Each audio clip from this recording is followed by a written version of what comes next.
commercial property with Rethink Investing. Australia's largest and most comprehensive podcast covering all things commercial investing.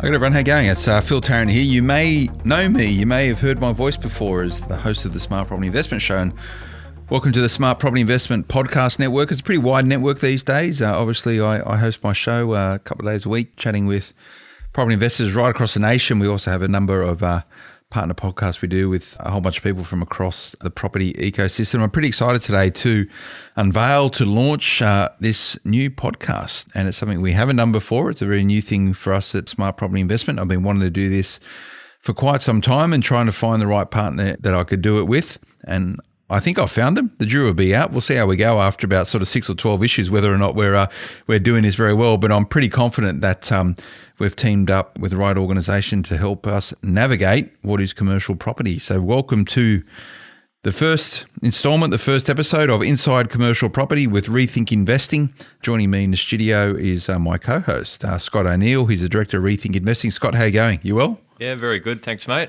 Do you like starting things new? Is it? Do you find change daunting, or do you get excited by it? Oh, I think if you move a bit quicker than others, there's opportunity in it. So just like commercial investing, I think we've got into this space and learnt it before many others in these recent investing times, since the GFC, that is. And yeah, there's just really good returns out there, good opportunities, and yeah, it's a fun thing to be part of. It is, and you know, I like to think I'm reasonably informed around commercial property. We don't talk enough about it or write enough about it on smartpropertyinvestment.com.au. So watch this space. We're going to be doing a lot more of it in the future. It's a very important asset class for property investors or for those looking to amplify their wealth creation journey. So watch this space, and there's going to be a key focus for us moving forward. And as I mentioned, we don't have a podcast around commercial property. Now we do. That's a really good point. And we're really going to break down what it means to be investing in commercial property. So here we are, smack bang in the middle, or coming out of, defending where you sit, of the COVID crisis. What we do know now is that we're firmly in a recession. Our Treasurer came out a couple of weeks ago saying we had a quarter of negative growth in the March quarter, and we're definitely going to get a negative quarter in June. So, you know, technically we're in a recession, but I see some pretty good news coming out as well around how Australia's performing and how Australia's going to be one of the nations who is going to lead the COVID recovery. So, you know, glass half full, glass half empty, a lot of good news out there right now. And I always try and lean on the good news and try and shape how I go about as a property investor, navigating the market that I'm in right now. So commercial property for me and commercial property for a lot of our listeners may be or currently is an asset class that they like to consider. One note I would make is that, you know, I think investors by and large, particularly those who are focused on residential lending, may not be informed as well as they can be around commercial property, and they therefore don't consider it as an alternative to residential property. And I think, Scott, that's going to be one of our purposes, one of our core objectives in hosting, navigating these conversations around property, is to get these people better informed. Yeah, definitely. Like, my biggest goal with this is just to help the everyday Australian understand commercial investing like they do with residential. And the more they understand the risks and the rewards out of this, it's just going to give them more reason to consider commercial investing earlier on in their investment journey, even for their first property. Far too often I've seen clients of mine who previously to coming to, you know, my advice agency, buy a whole bunch of residential properties. They get stuck. They end up with poor cash flow situations, and it doesn't actually get them to where their original goal was, to create an income to retire off. So commercial property does fast track that. So that's the main reason people come to this space initially. It's for the much higher cash flow. And to put those kind of numbers in perspective, you know, a 500 grand property, even with the mortgage of an 80% loan, yes, you can get an 80% loan for a commercial property at the moment. After all the rates, after everything you've taken out, you can still be left with, you know, about sort of 500, 600 a week in your pocket. And, you know, you compare that to residential, you're going to be breaking even from a cash flow point of view. So it's a big difference in cash flow, and that should get people excited. And, you know, I think the whole COVID thing as well, you know, we're quite a while into the COVID, you know, what we've seen, you know, since March in Australia. And I think the best thing about investing in this time is we can see the impact that pandemic has had on certain types of tenants and asset classes. Some have performed very well, some haven't done so well. We'll be discussing those in these podcast series as well.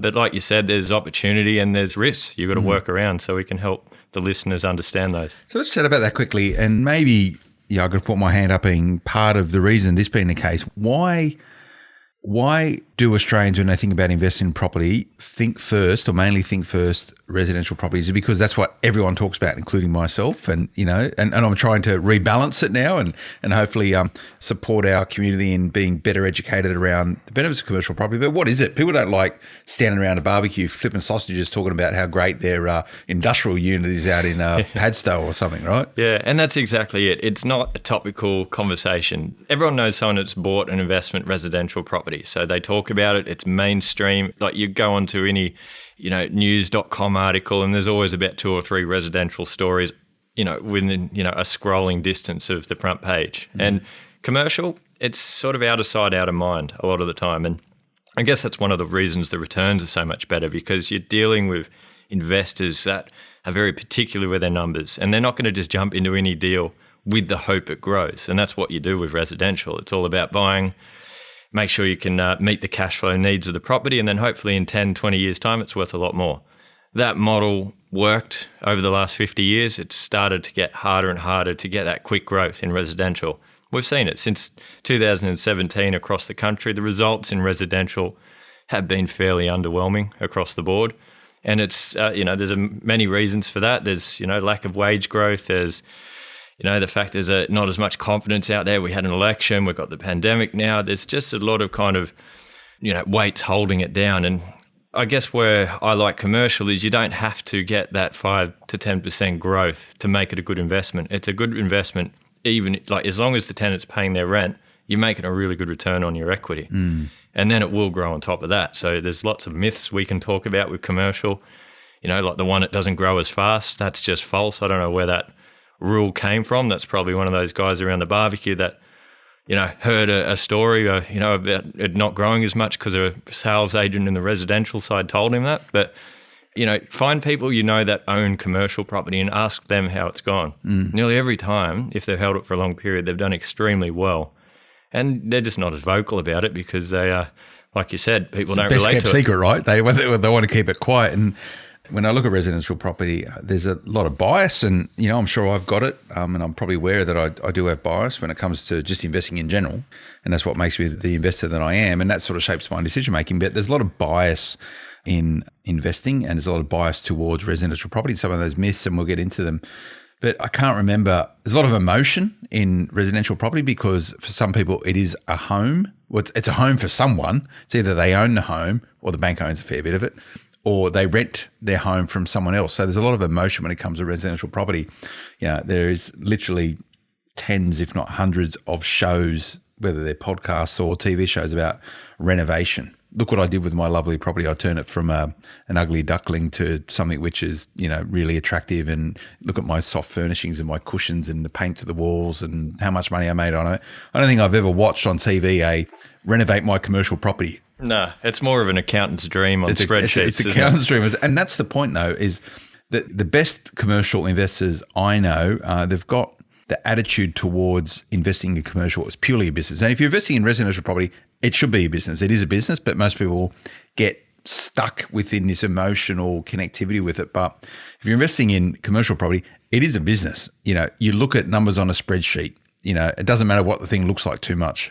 Exactly. And that's where it gets addictive, because every time you buy, you're effectively buying yourself a fairly large pay rise. And it's like growing a business. Every time you buy, it's another 20, 30, 40, 50 grand income that's going to be there long term, and it will grow. And, it's all about just buying good quality assets where, you can always find new tenants if you do lose one. And, we'll go through that stuff as well. But you're right. It's not relatable. It should be. And that's one of the goals in this podcast, because people that do not consider commercial investing are literally missing out, setting themselves up for retirement. And, it's going to be it'll be a growing thing. I know it will. So objectives are, number one, potentially help people get the blinkers off and consider commercial investing. Number two, be as informed and educated as they are around residential property as they are in commercial property.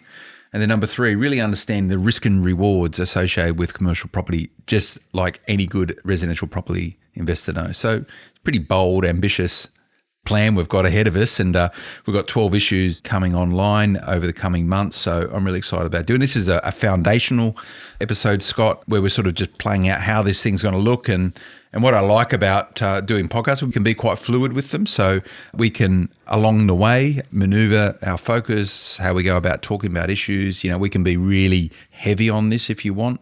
We can be really philosophical on it if you want. We can be very data-driven on this podcast if you want. So make sure you get in touch with the team, info@rethinkinvesting.com.au. That is the best way for you to connect in with us, or just click on the button wherever the show notes are right now, and we'll make sure you can be sort of part of this journey as we build this out. We're going to do some Q&A episodes as well, so send your questions in. Questions about anything, you don't care? No? Anything. Yeah. Can I put a dog in in an industrial property? Is that okay, Mr. Landlord? So let's get into it. Let's go grassroots with this podcast. Get right stuck into some of the real sophisticated issues and concerns that smart property investors are doing in commercial property, but also maybe get back to the basics. It's always good to reflect on the basics. And I think this being the first podcast, Scott, and for a lot of our listeners who are tuning into this, probably have residential property flowing through their blood. They probably never really thought about commercial property beforehand. So let's just get some of the terms right to help shape the conversation moving forward. And let's talk about, as an asset class, really, really simply, you've got residential property and you've got commercial property. So let's put residential aside for the moment. Let's talk about commercial property. What is commercial property? And let's break down the different parts of commercial property. So Scott, what is a commercial property? So it's basically where a business will run itself out of. So there's three main categories of that. There's retail, office, and industrial. So at any point in time, they all move almost independently with each other. Obviously, interest rates and other macro credentials will make it move at a similar rate. But I guess one of the great things about commercial is you can pick asset classes that you're either more comfortable with and understand better, or you can see more opportunity with it. So a classic example of asset classes moving at different speeds is retail versus industrial right now. COVID-19 has sped up the transition of some shop fronts onto the online platforms, which means storage and logistics. So you're going to need less retail space, or retail shop fronts might drop in rent value to make them still a business case that runs. And then on the flip side of that, you're going to see industrial space become more valuable. Right now, industrial space is the cheapest per square metre out of the three categories. And I think there's a lot of growth coming ahead of it. Rethink Investing is very heavily investing in this space because we do see a massive opportunity with not just a strong current tenant market, but also, tenants are paying on time in full. You've got, you generally deal with businesses that are got large inventories, and, the rent is actually a small percentage of their overall turnover. So retail, like a hairdresser, 50% of their cost base might be their rent.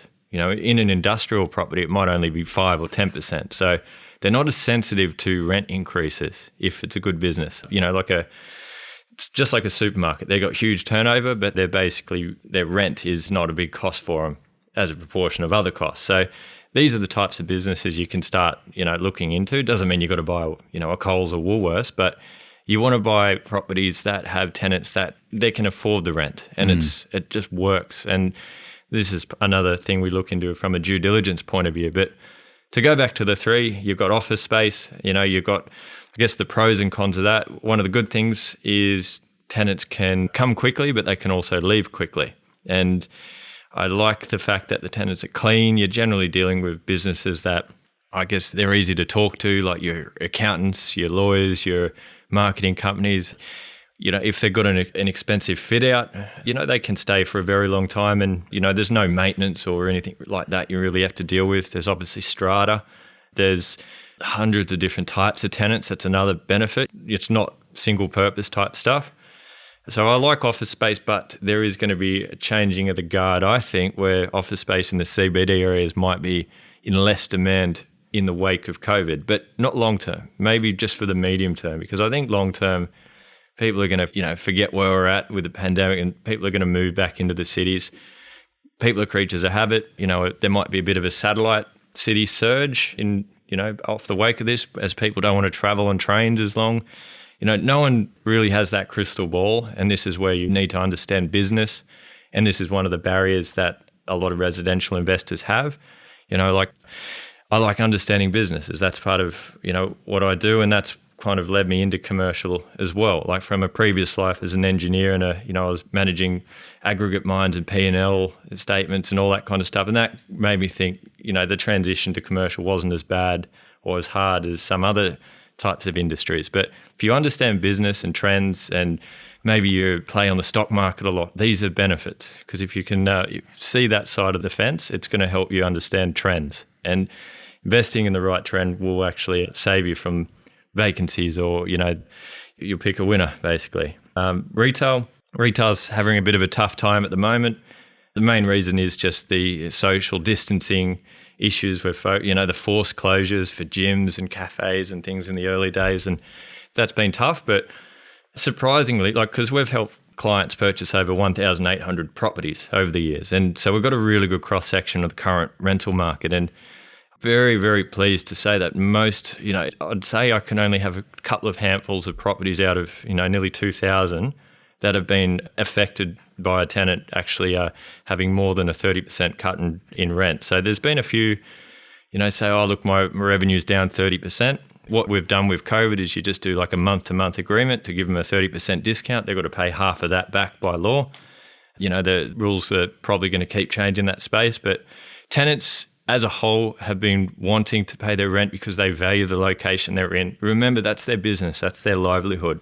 The idea that they're just going to not pay their rent and just throw all that away is unlikely. And if they do that, they're probably going out of business, and you wouldn't have likely wanted to buy that property in the first place. So, property tenants have been very good throughout this process if you bought into the right industry. There's going to be some good tenants and bad tenants out of all that, but as a whole, it's been very positive. But I think one of the good things about investing this side of COVID is when you do your due diligence on your property, you can actually see the impact COVID has had on those tenants. So you've never had so much clarity about how strong a tenant is as you do now. If you were buying back in February, we didn't know what was going to happen. So it was guesswork. But now you can check, have they had any reduced rent? Have they talk to the tenant, how are they going? And you can really just form a bit of a picture if it's a viable business or not. And this is, the next one is, I guess, back to retail. You've got a lot of purpose-built type properties, imagine you've got a KFC, for instance, and that's only going to work for a KFC property. So there is added risk with tenants leaving, and the vacancy rates will be, I guess, higher and slower to find a new tenant in that space. But on the flip side, the tenants won't leave as easy, because their fit outs are worth money. They don't want to just move next door because the rent's 10% cheaper. You've got them if their business is strong, and their fit out's worth money, and that's going to keep them there. So retail can be a good investment still. You just got to pick the right ones. Retail can include, things like allied medical. You might have your physiotherapist or your dentist. Dentists have fit outs that can be worth hundreds of thousands of dollars. So that's why you tend to see a dentist in its same location 20 years later from when you were, much younger. As a kid, you see the same dentist still there. With the same machines, right? Yeah, hopefully not. Sammy Sucker's still powered by steam. And but you know what, you talk about retail and how, the best assets, the attractive assets are those which are multi-use. But I've seen plenty of real estate agents in old Pizza Hut buildings, right? Everyone knows a Pizza Hut building by the roof line on it, right? So they go quite well. So that industrial, commercial and retail. Industrial, there's a number of different types of industrial depending on the use of it all.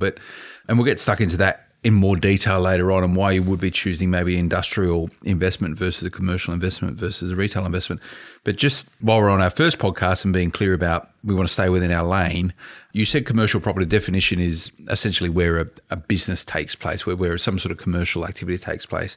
There's going to be some things that we don't cover in this, which are probably outside of the scope, but I'm not going to say they're not good investments. We're not talking about golf courses. We're not talking about caravan parks. We're not talking about water slide locations. This is outside the scope. We're not talking about, you could argue that a farm is a commercial property because you make money from farming, but we're not going to go that way, are we? No. And look, there are single usage type commercial properties that could be almost like a fourth category, and that would be like your service stations, your childcares, those one size type tenancies, which we can go through the pros and cons of those.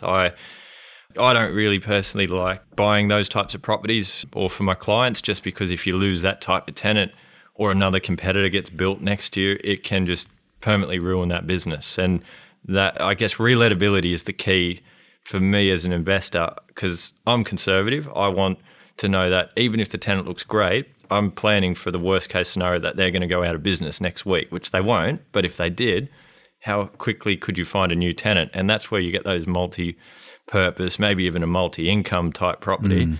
You're going to sleep easier, and it just takes a lot of that perceived risk out of it. If you're buying a childcare and the next door neighbour gets zoned childcare and then they build one, that's trouble. So we like to avoid those. Sounds like a minefield. So hopefully we can help people navigate this. And then, we spoke about how people, by and large, when generalising, are less informed about commercial property versus residential property. Let's just touch on, Scott, while we're at it. So we just, people can come back to this episode if they ever want to sort of get checks and balances and get some of the fundamentals sorted out. The benefits of commercial property in comparison to residential property, and I just don't want us to be pro-commercial all the way and say commercial is better than residential for these reasons. I want it to be nice and balanced, right? So pros and cons of commercial versus residential. Yeah, and look, full disclosure, I like both. You've got to have both, I think. I've never really met many pure residential investors that have gone big with their portfolio without commercial, and I haven't met many commercial investors that have never bought residential. So you do need a bit of both. The benefits of residential is less money down.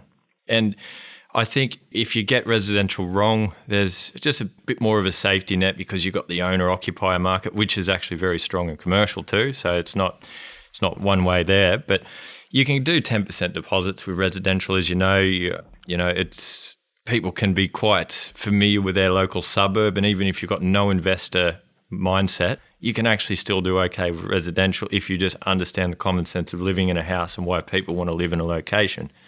Not everyone is programmed to like to understand business cycles and, I guess the upside or downside of things. So, if you go in cold into commercial, you can get burnt. Like we all know those properties that are been on the side of a highway that's been vacant for 2 years. It's vacant for 2 years for a reason. It's a dud product. There's no reason a business would want to operate out of there. They wouldn't want to pay the rent that's been offered. So you've got to really understand why the commercials sit vacant for long, and then obviously avoid them, completely.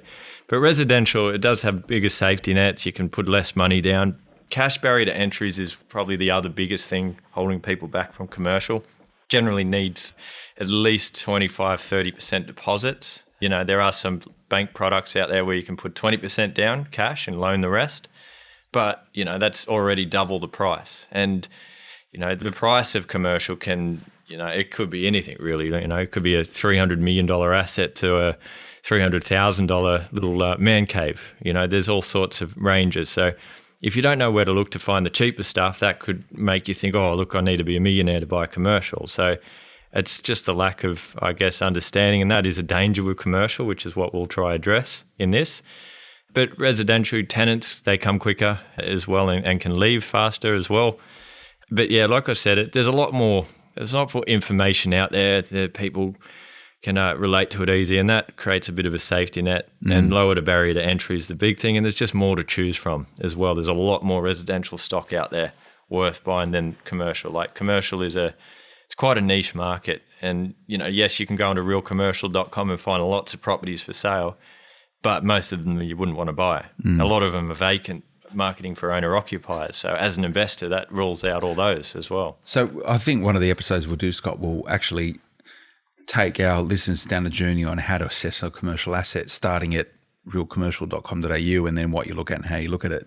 I think that'll be a really good episode. And by the way, most people think commercial property is really foreign. Most people actually are exposed to commercial property in some sense. If they've got a retail or an industry fund, they've probably got their money tied up in a commercial asset somewhere. So what we're not talking about is a whole different world of commercial here, and that is the big institutional investors who own full tower blocks and stuff like that. This is outside the scope of this conversation, isn't it? Yeah, we're mostly looking at direct investments. So look, we can touch on syndicate purchases and managed fund purchases, but I think one of the, in reach of most people. And what I like is buying directly, because you get full control over the property. If you understand what you're doing, you can get better returns out of that compared to getting into a big managed fund, because managed funds have fees, annual fees, monthly fees. There's a lot of fees in there. But if you own the property yourself, you've got your bank interest and the tenant will pay all the other costs. So there's less fees. And if you buy well and control it fully, there might be value add opportunities you can just do yourself. I think the opportunity to make money out of it is better if you understand exactly what you're doing and find the right asset. So direct investments is, I guess, the focus of this podcast. Yeah, and it's much better. Direct is a much better term than, like, you use, bandy around terms like mum and dad investors. And that's normally an indicator of people, just everyday Australians who are looking to create wealth with a few bucks in their back pocket and looking to use that to better what their retirement would look like. They're sort of mum and dad investors, but I much prefer direct investments. We'll continue with that. So people might be going, hey, this sounds really good, really excited about this new podcast, really want to learn about it. I probably need to get up the scratch a little bit in their own education. And, let's have a chat about that really quickly. To invest in commercial property, like residential property, you need to think like a business person, right? It doesn't matter on the asset class. If you're doing any of this emotionally, stop now and don't listen to this podcast. Go somewhere else and watch a renovation show, right? You're going to blow your dough. So you got to think and operate like a business owner. Investing in commercial property is different to residential in that you need to start to understand business and how business operates and how organizations operate.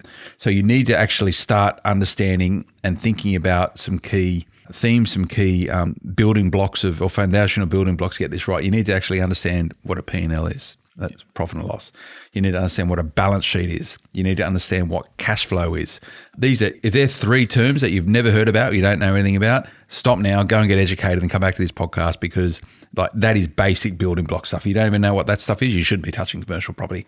What else do you need to know? What reading would you be doing, or what further education would you be doing so you can most extract the best value out of our discussions? Well, look, when I first started, so real quick backstory of myself, I invested in, a dozen or so residential properties before getting into my first. I was, I liked cash flow from the start, because I saw some people close to me lose a lot of money in the GFC that were, basically negatively gearing a lot. And when you don't get the growth over the next 12 months and have to sell one or two, all of a sudden you can lose quite a bit of money quickly.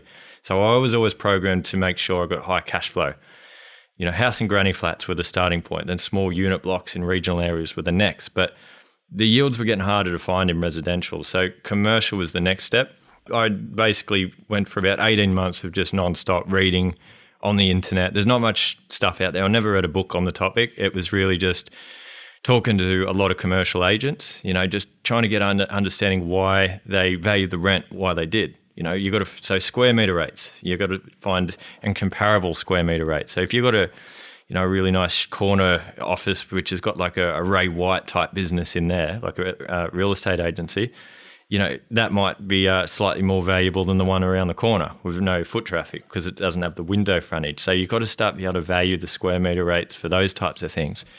And just talking to agents helped me, I guess, bridge that gap. And then I understood why rent was the value it was. And the next step is you want to look at, supply in the area. So if they're building lots of buildings in that same area, it could be a good thing, because it might be bringing new, like a Bunnings type tenant into there. And that will lift the whole industrial area, because it's just more people, more businesses supplying around it.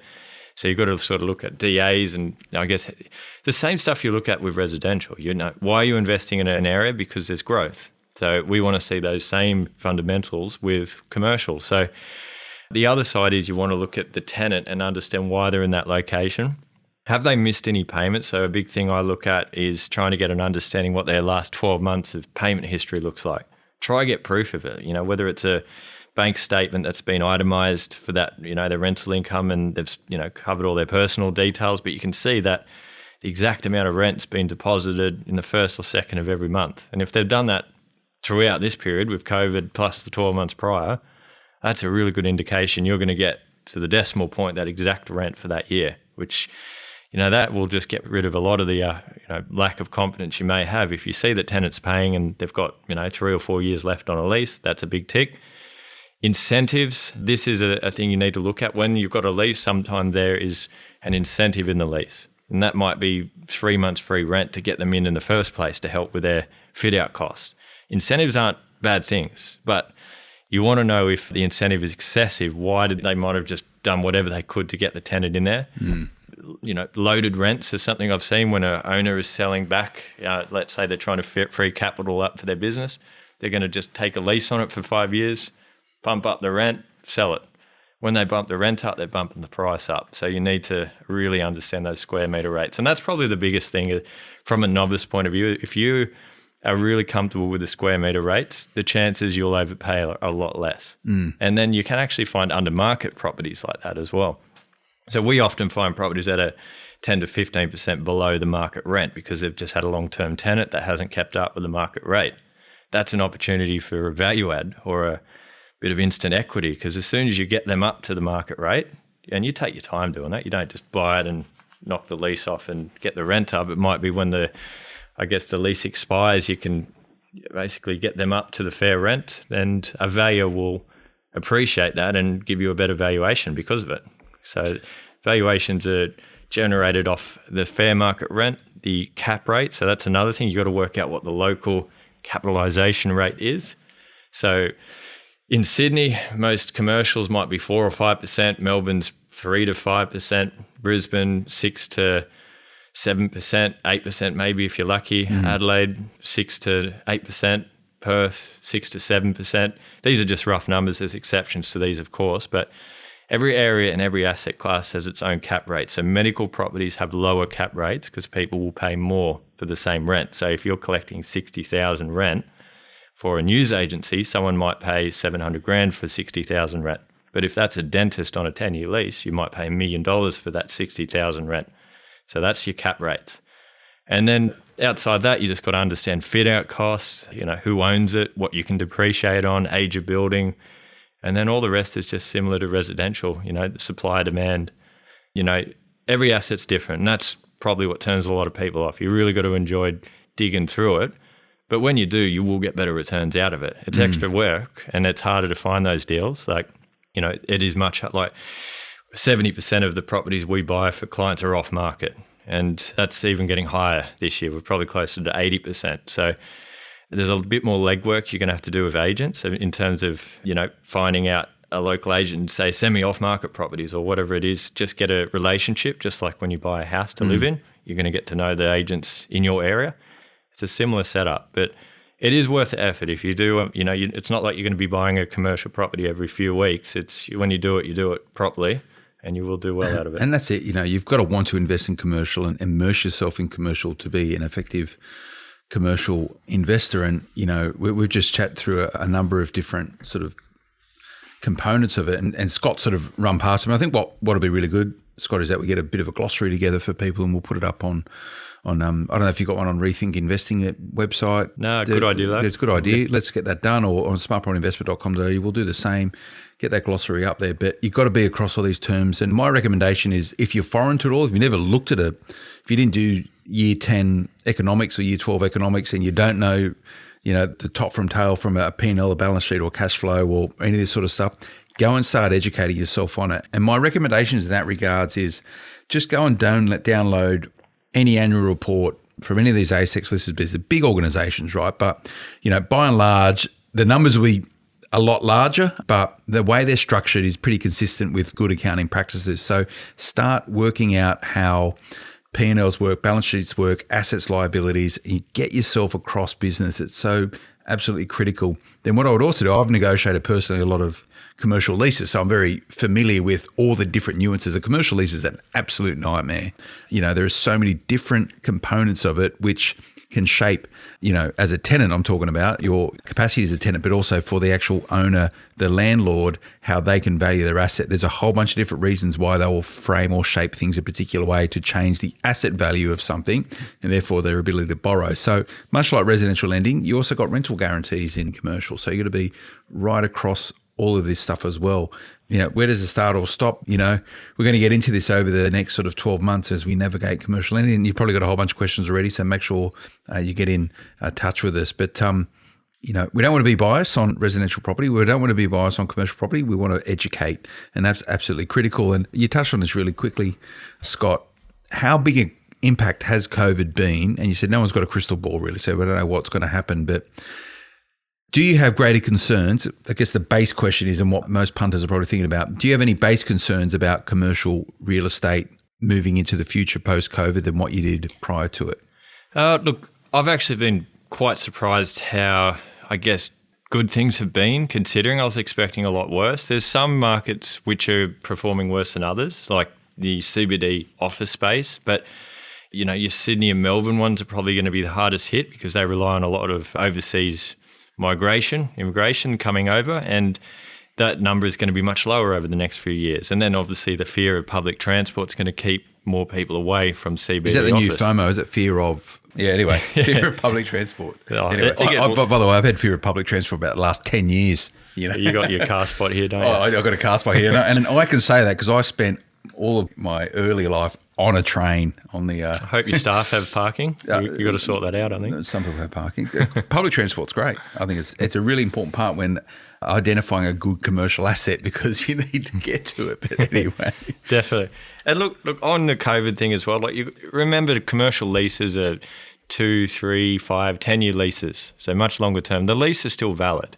This COVID is a temporary thing, we hope. And, these businesses, like we've even had some gyms pay full rent throughout this whole period. And you think, why? And it's because they actually really like the location. They know, and it's a short-term pain. There's obviously JobKeeper that's helped with, cutting out some of those fixed costs they've got. But, I think a lot of the businesses are with people that are, entrepreneur types that have started up, they want to do the right thing, and they've got, I guess we're only investing in strong businesses anyway. So if you can't cope with a 20 or 30% cut in revenue instantly, that's probably not a good business. So, that's probably why we've come out of this more unscathed than I would have thought. Some businesses have thrived. Like we bought this one for a client the other day. It was like a scooter manufacturing business.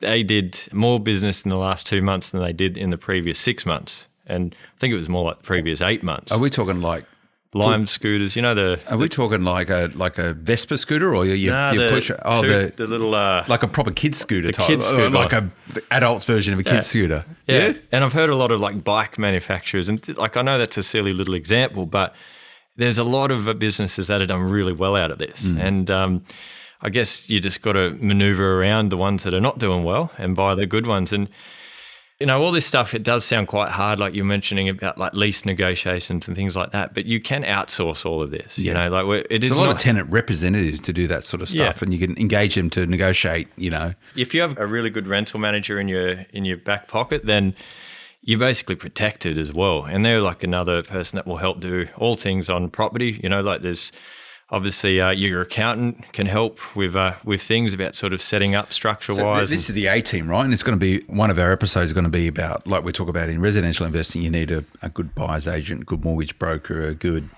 accountant, a good financial planner potentially. You also need to create your own A team when it comes to investing in commercial property. Yeah, and that's the biggest thing. You need a mortgage broker that does a lot of commercial loans, because I remember when I bought my first commercial property, I had a residential broker that didn't really do much commercial, and he kept talking me out of it and saying, oh yeah, buy another residential, because it was easy, it was his core business. But if you've got an accountant that doesn't like commercial property, they're going to talk you out of it too. You've got to have that right team around you, and an expert commercial mortgage broker is someone that really can actually help you maximize your serviceability. So you can actually stretch your lending quite far with commercial. It's a lot more scalable, because you remember, every property you buy, you're increasing your income. So if you've got the right loan terms and the right interest rates and the right lender, you can actually go very large with this. So it's income generating rather than, like a lot of property investors, they go down a path of negative gearing, which isn't a strategy, by the way. But the idea with commercial is that it should be contributing to positive cash flow as a property investor. Yeah, and it's about the loan terms. Like if you've got a 5-year loan term, that means you've got to pay it back in 5 years. So that's going to look rubbish for serviceability. But if it's a 30, your principal's stretched out nice and long, and you've got a large cash flow coming in, and that's increasing at 3 or 4% per annum, that's going to pay itself off very easily. And, one thing we sort of show as well when we present a property is how long it takes to pay itself off. A commercial property at a 70% debt with a 7% net yield will actually pay itself off in about 12 years.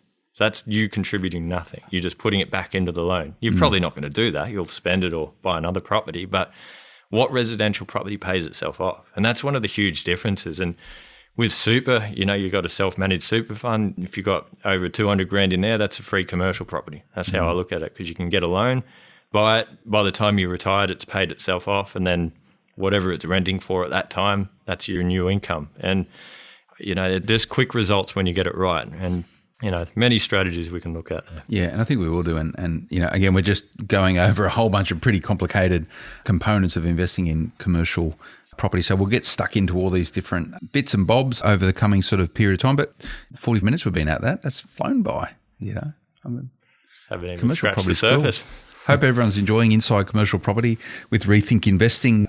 As we navigate commercial property, we're going to cover off all these different theories, these different principles, philosophies, tactical stuff for you to get this right. And I'm going to end this podcast with asking Scott something about that. But what's the best way for people to ask questions if they want to know more about us? We've got any suggestions for us? What do they do?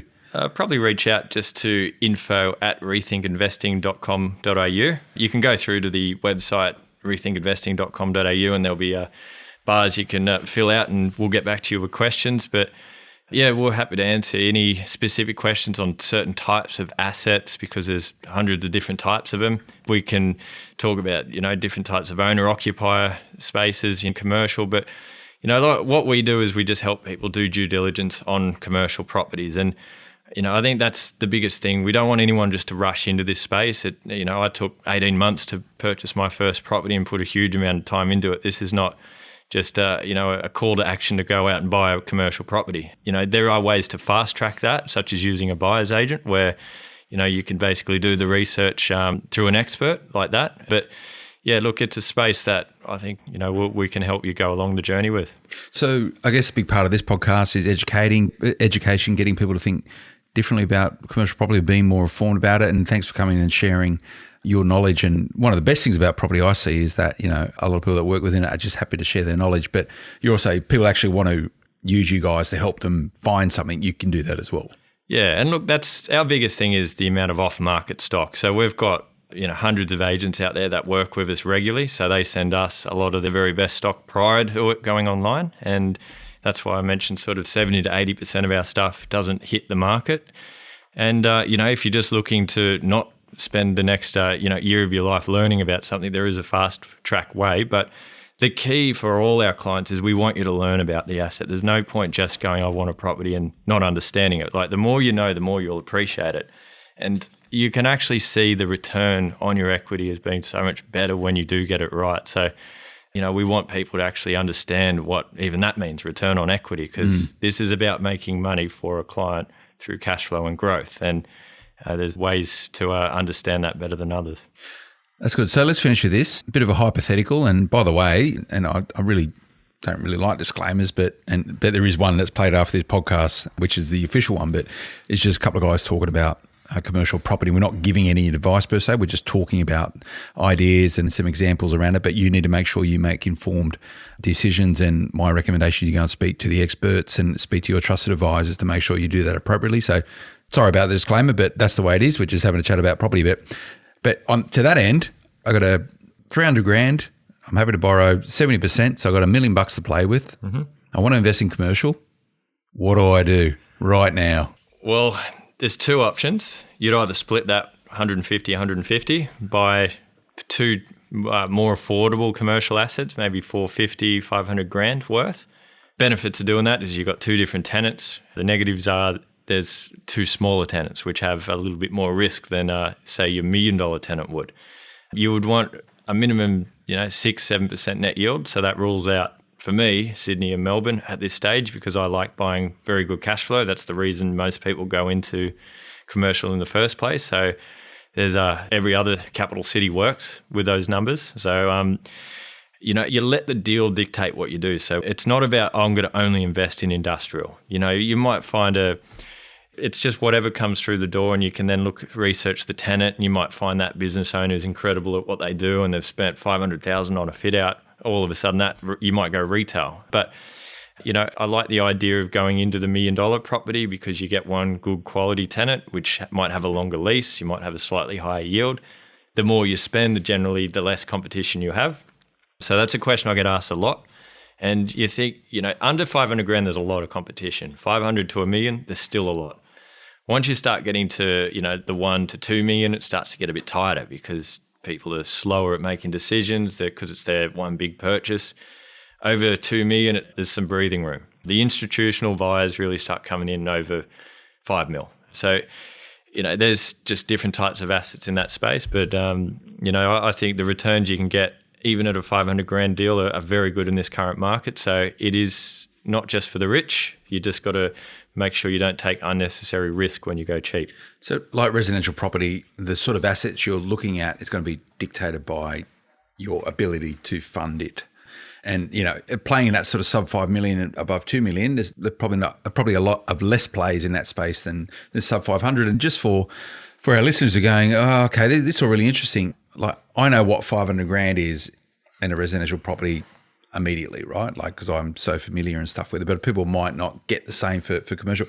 What does 500 grand get you in a commercial property? So it'll get you a 100 to 200 square metre warehouse with a little mezzanine in there, little 40 square metre office. That's suitable for electrical contractors to, cool room storage type properties, to next day delivery properties, to, any type of kind of trade related business. Yep. You might go small retail, like a little hearing clinic, specialist type stuff like that. You can go regional and get things like banks and all those kind of big branded things.